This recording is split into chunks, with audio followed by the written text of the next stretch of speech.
She deleted 3 hours of client work and called it our business. I let her take the spotlight, then walked in with GitHub commits and a lawyer. She was removed on the spot. I was deep in code when Scarlett's voice cut through my concentration like nails on a chalkboard. Felix, I need you to stop what you're doing right now and help me with something important. I glanced up from my laptop screen where 3 hours of client work glowed back at me, a complex e-commerce integration that was finally coming together. The deadline was tomorrow morning, and I was in that zone where everything just flows. Can it wait 30 minutes? I'm almost done with this module. No, it can't wait. She stepped closer to my desk, her presence immediately making the air feel heavier. This is about our business. Our business. The phrase hit me wrong, but I kept typing. What business issue requires immediate attention at 9 p.m.? That's when she did it. Without warning, Scarlett slammed my laptop shut with enough force to make me flinch. The screen went black, taking those 3 hours of unsaved work with it. What the hell, Scarlett? Now I have your attention. She crossed her arms, that familiar smirk playing at the corners of her mouth. We need to talk about credit where credit is due. I stared at the closed laptop, my jaw clenched. 3 hours, gone. You just destroyed 3 hours of work because you wanted to chat? Felix, let's be honest here. None of this would exist without me. She gestured around my home office, the desk I'd bought, the equipment I'd saved for, the client relationships I'd built over 2 years of grinding. I'm the one who encouraged you to start freelancing. I'm the one who believed in you when nobody else did. Something cold settled in my chest. Scarlett, you've been unemployed for 8 months. You sleep until noon and spend your days on Instagram. That's not the point. Her voice took on that manipulative tone I was starting to recognize. I provide emotional support. I handle the business side of things. I'm your partner in this. What business side? You've never spoken to a client. You don't know HTML from CSS. I network for you. I promote your work on social media. I manage your schedule. Each lie came out smoother than the last. And frankly, I'm tired of not getting the recognition I deserve. I reopened the laptop, praying the autosave had caught something. Nothing. The client's project was due in 10 hours and I was back to square one. Scarlett, I need to rebuild this entire module. We can discuss your contributions later. No, she moved between me and the screen. This conversation happens now. Because I've been thinking and I realize you're taking advantage of me. The audacity of it hit me like a physical blow. Taking advantage of you. I've been subsidizing your lifestyle, Felix, letting you use my address for business registration, helping with your image, providing stability while you chase this little hobby of yours. She was building momentum now, her voice getting louder. And what do I get? Nothing. No credit, no financial compensation, no respect. Your address? I stood up slowly. Scarlett, you've been living in my apartment for 6 months. Your mail gets delivered here because you moved in with me.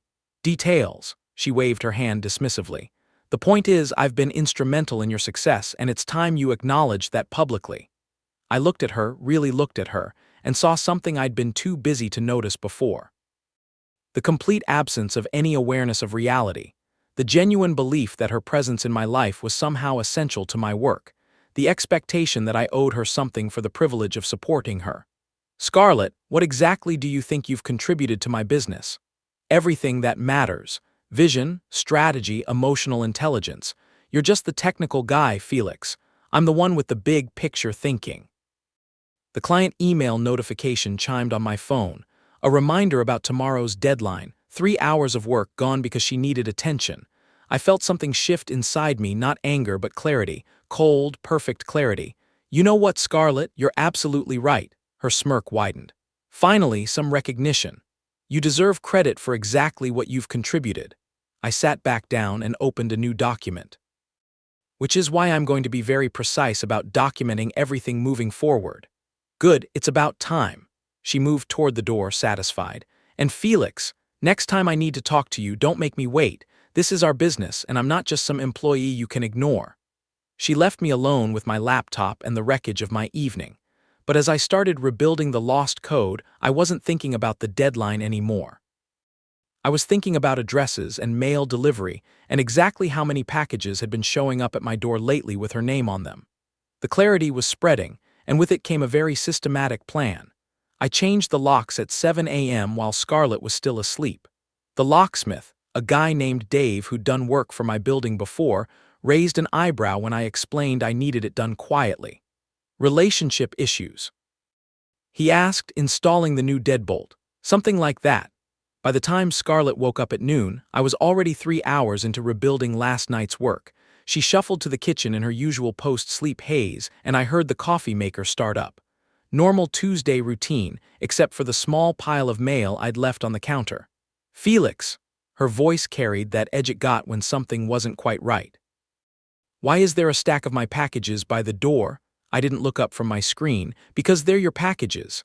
But why are they all together like that? I counted them. I saved my work, learned that lesson, and turned to face her. 17 packages in the last month, all delivered to my address, all with your name on them. She appeared in the doorway, coffee mug in hand, wearing that expression she got when she was about to explain why I was being unreasonable. Felix, we live together, of course my packages come here. Do we live together, Scarlett? What kind of question is that? I pulled up a document on my laptop, a simple spreadsheet I'd started that morning. Well, let's see, you don't pay rent, you're not on the lease. You don't contribute to utilities, groceries, or household expenses. But you do receive mail here, use my address for your online shopping, and apparently told your credit card company this was your permanent residence. The coffee mug paused halfway to her lips. How do you know about my credit card? Because Chase called yesterday asking to verify a large purchase on the card registered to this address. When I told them I didn't know anything about a $3,400 charge at some luxury spa retreat, they got very interested in speaking with you. The color drained from her face. That was a business expense. For what business? Our business. I was networking, building relationships that benefit both of us. I leaned back in my chair, studying her. Scarlett, what's the name of our business? What? If we're business partners, what's our company called? What's our registration number? Where are the partnership documents? She set the coffee mug down harder than necessary. You're being ridiculous. Not everything needs paperwork. Actually, when it comes to $3,400 charges on credit cards, everything needs paperwork. I turned back to my laptop. I called Chase back and explained the situation. They're sending you some forms to fill out. You had no right to. I had every right. My address, my phone number on file, my credit getting damaged when you default on payments you can't afford. She moved closer, and I caught that familiar scent of desperation masked as indignation. Felix, I can't believe you're being this petty, after everything I've done for you. Speaking of which, I opened another tab.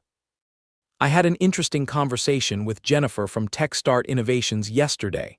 She mentioned how impressed she was with my business manager when you called her about extending our contract timeline. Scarlett's face went very still. The thing is, Scarlett, I don't have a business manager. And Jennifer was confused because the woman who called claimed to be handling my scheduling and project management, but couldn't answer basic questions about the work I'm doing for them. I was just trying to help. By pretending to be my employee and potentially sabotaging my relationship with my biggest client. It wasn't like that. Then what was it like? She opened her mouth, closed it, then tried a different approach. Felix, I think you're having some kind of breakdown. This paranoid behavior isn't like you. I almost laughed, almost. You know what's funny? Since you've been sleeping in until noon instead of managing my schedule, my productivity has increased by about 40%. Turns out I work better without constant interruptions. Those weren't interruptions, I was providing support. Support, I nodded slowly. Is that what we're calling it? She moved to the window, looking out at the street like she was planning an escape route. I don't understand why you're being so hostile. We're supposed to be a team.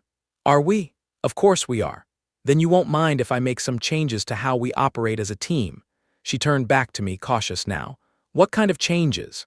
Well, for starters, I'm going to need you to find somewhere else to receive your mail, and your packages. And your credit card statements. Felix, you can't just... I can, actually. It's my apartment, my address, my credit history you've been playing with. I stood up, matching her energy. And Scarlett, I'm going to need my spare key back. Your spare key? The one you've been using to come and go. The one that's about to stop working because I changed the locks this morning. The silence stretched between us, heavy with the weight of everything she'd been taking for granted. Finally, she spoke, her voice smaller than I'd heard it in months. Where am I supposed to go? I guess we'll find out.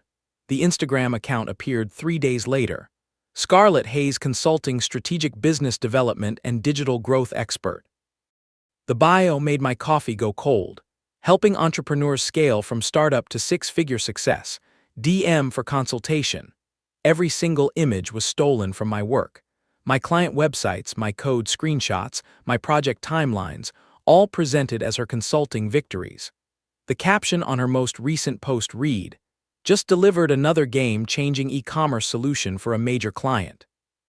When you understand both the technical and strategic sides of business, magic happens. Consulting life, digital strategy, business growth, I screenshotted everything. My phone buzzed with a text from Jennifer at TechStart. "Felix, someone claiming to be your former business partner is reaching out to our network about taking over your contracts. Thought you should know." Then another from Marcus, a client I'd worked with last year. "Hey man, got a weird call from someone named Scarlett saying you're no longer handling web development and she's taking over your client base. What's going on?" I called Marcus first. "Marcus, I need you to know that I never authorized anyone to contact my clients. I'm still very much in business and I have no business partners." That's what I figured. She couldn't answer basic questions about the work you did for us. But Felix, she had details about your projects that seemed specific. What kind of details? Timeline stuff, project scope, even some of the challenges we discussed, like she'd been listening to our conversations. The pieces clicked into place. Every client call I'd taken while she was in the apartment. Every project discussion she'd overheard while pretending to scroll through her phone. She'd been building a database of my business relationships without me realizing it. "Marcus, I need to ask you to do something. If she contacts you again, can you document it? Screenshots, recordings if it's legal in your state. I think I'm going to need evidence." Already on it. This feels like fraud, Felix. By Thursday, she'd created a website, Scarlett Hayes Consulting.com. The portfolio section was entirely my work, presented as case studies of her strategic consulting interventions. She'd even copied my client testimonials, changing Felix to Scarlett and web development to business consulting. The contact form led to an email address using my business domain name. That's when I called my lawyer. "Felix, this is textbook identity theft and copyright infringement," Sarah Chen explained over the phone. "She's using your work to generate business under false pretenses. That's fraud. The domain manipulation adds another layer of legal issues. What are my options? Cease and desist letter first. If she doesn't comply, we move to formal legal action. I'll need you to document everything, screenshots, timestamps, any communication attempts." Already doing that. Good. And Felix, don't engage with her directly. Let me handle all communication from this point forward. The cease and desist letter was delivered Friday morning. By Friday afternoon, my phone was exploding with texts from Scarlett. "Felix, your lawyer is threatening me over my legitimate business activities. I have every right to use my own work experience in my consulting practice. You're trying to destroy my career because you can't handle me being successful. This is harassment, and I'm documenting everything for my counter lawsuit." I forwarded every message to Sarah without responding. Saturday brought the breakthrough I'd been waiting for. Rachel from TechStart Innovations called, her voice tight with professional concern. "Felix, I need to tell you about something that happened at the Downtown Business Network event last night." "What kind of something?" "Your former associate was there. She had a booth set up as Scarlett Hayes Consulting and was showing your TechStart project as her portfolio centerpiece. She was telling people she was the strategic mind behind your technical execution." My grip tightened on the phone. She was presenting my work as hers. Not just presenting it. She was taking credit for the entire project strategy, claiming she'd guided you through the technical implementation. "Felix, she was telling potential clients that you were basically her subcontractor." Did anyone believe her? That's the thing. David Morrison from Morrison Digital was there, and he knows your work. He asked her some specific questions about the backend architecture, and she couldn't answer any of them. Then he asked about the database optimization we discussed, and she gave completely wrong information. I felt something cold and satisfying settle in my chest. What happened then?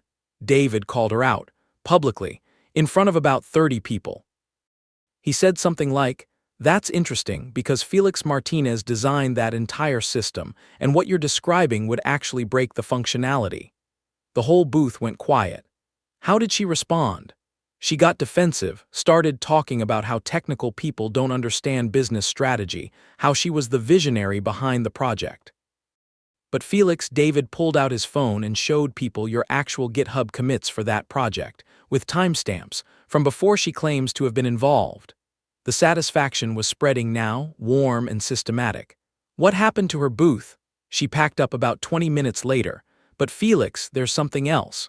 The event coordinator asked me to pass along a message. They're considering filing a complaint with the Better Business Bureau about misrepresentation at their networking event. And Rachel, thank you for telling me this. Of course, but Felix, I have to ask, how did she get access to all these project details in the first place? I looked around my apartment, thinking about all the client calls she'd overheard, all the times she'd been in the room while I worked, all the project documents she'd had access to while living here. She was listening the whole time. The Downtown Business Network's monthly showcase was held at the Marriott downtown, and I arrived early to set up my legitimate booth. Sarah had advised me to maintain normal business operations while the legal case proceeded, so I'd registered as Martinez Web Solutions with my actual portfolio and client testimonials. I was arranging my laptop and business cards when I saw her across the room. Scarlett had rented a premium corner booth with professional signage. Scarlett Hayes Consulting Strategic Digital Solutions. The display was impressive, sleek banners, branded materials, and a large monitor cycling through project screenshots. My project screenshots. She was dressed in a sharp business suit I'd never seen before, talking animatedly with a small crowd of potential clients. Her voice carried across the room as she gestured toward the monitor. This e-commerce integration increased client revenue by 340% in the first quarter. The key was understanding both the technical requirements and the strategic business implications. I recognized the project immediately. It was the TechStart system, the one I'd spent 6 weeks building from scratch. She was walking them through my code architecture like she'd designed it herself. The database optimization alone saved them $50,000 annually in server costs, she continued, pointing to screenshots of my MySQL queries. Most developers focus on making things work. I focus on making them work profitably. A woman in the crowd raised her hand. Can you walk us through the technical implementation? Of course. Scarlett clicked to the next slide, my GitHub commit history, but with the username cropped out. The challenge was creating a scalable solution that could handle peak traffic without compromising security. She started describing the authentication system I'd built, but within 30 seconds, she was getting details wrong. Basic stuff. She was talking about server-side validation while showing client-side JavaScript, mixing up database relationships, describing security protocols that would actually create vulnerabilities. The woman who'd asked the question looked confused. I'm sorry, but wouldn't that approach expose the API endpoints to injection attacks? Scarlett's confidence faltered for just a moment. Well, there are always trade-offs in development. The important thing is the strategic vision. But the code you're showing implements prepared statements specifically to prevent that issue. That's when I stepped forward. Excuse me, I said, approaching the booth. I couldn't help but overhear. Are you discussing the TechStart Innovations project? Scarlett's face went pale, but she recovered quickly.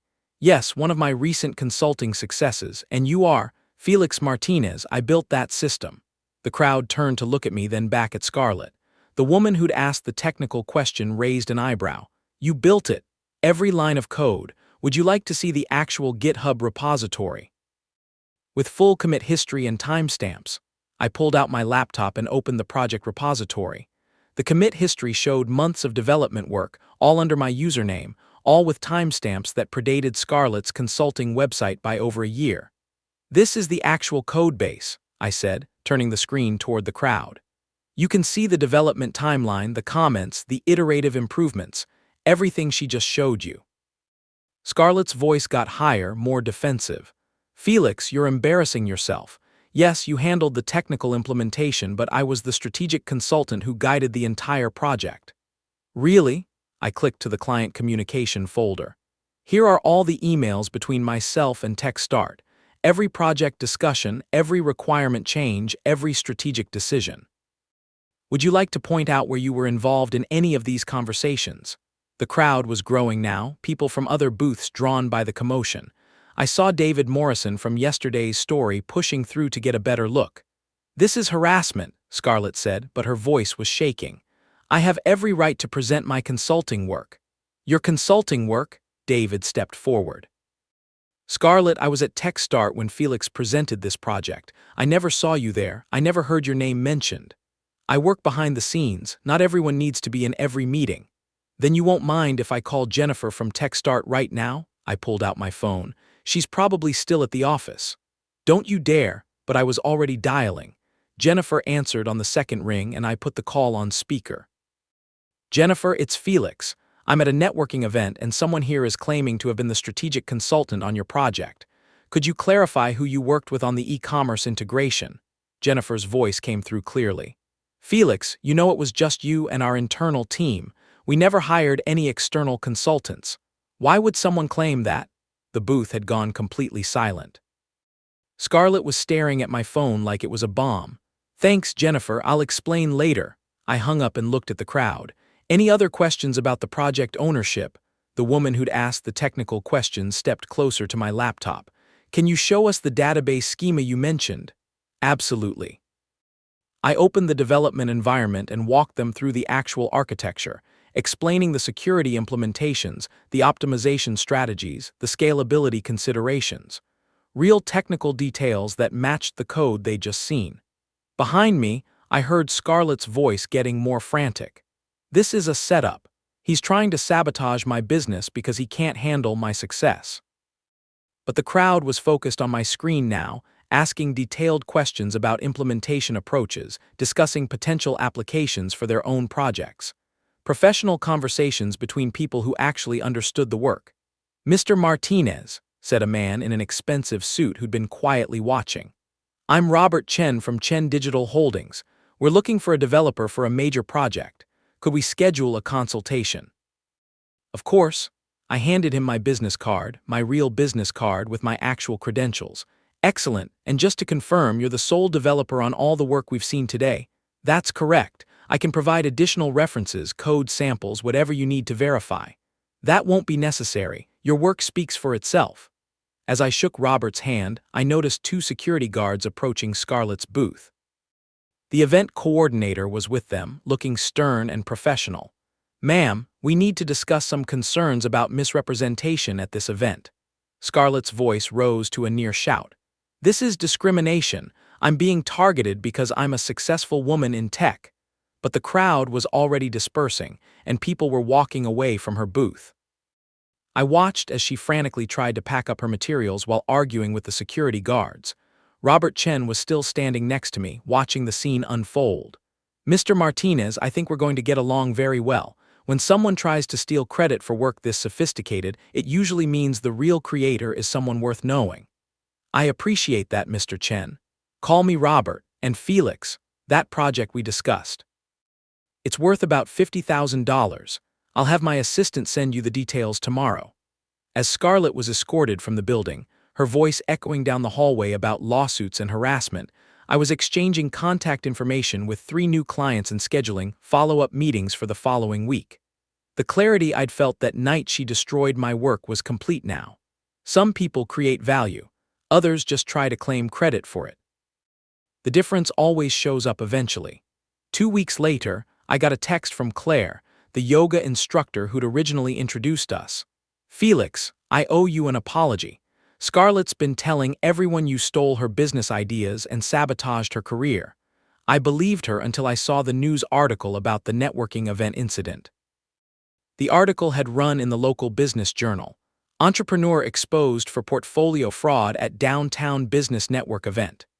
It included quotes from event attendees and a brief interview with Robert Chen about the importance of verifying credentials in the consulting industry. Scarlett had moved back in with her parents in the suburbs.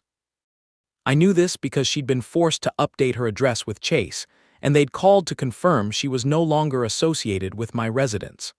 The $3,400 spa charge had been reversed after their fraud investigation. Her consulting website was gone, taken down after my lawyer's second cease and desist letter. The Instagram account had been suspended for impersonation and copyright violations. Her LinkedIn profile now listed her as seeking new opportunities with no mention of consulting work. Meanwhile, Robert Chen's project had led to 2 more referrals. The TechStart contract had been extended for another 6 months. My revenue was up 60% from the previous quarter, and I'd hired a part-time assistant to handle the increased workload. Yesterday, I'd signed a lease on a proper office space downtown. Not because I needed it, but because I wanted the separation between my personal and professional life. The apartment felt lighter now, more like home and less like a battlefield. I was packing up my home office when I found a note she'd left behind, tucked between some old client files. "Felix, you'll realize eventually that you need me. When you do, I'll be waiting." I read it twice, then fed it through the paper shredder. Some people spend their whole lives waiting for credit they never earned. Others just get back to work. The difference is everything.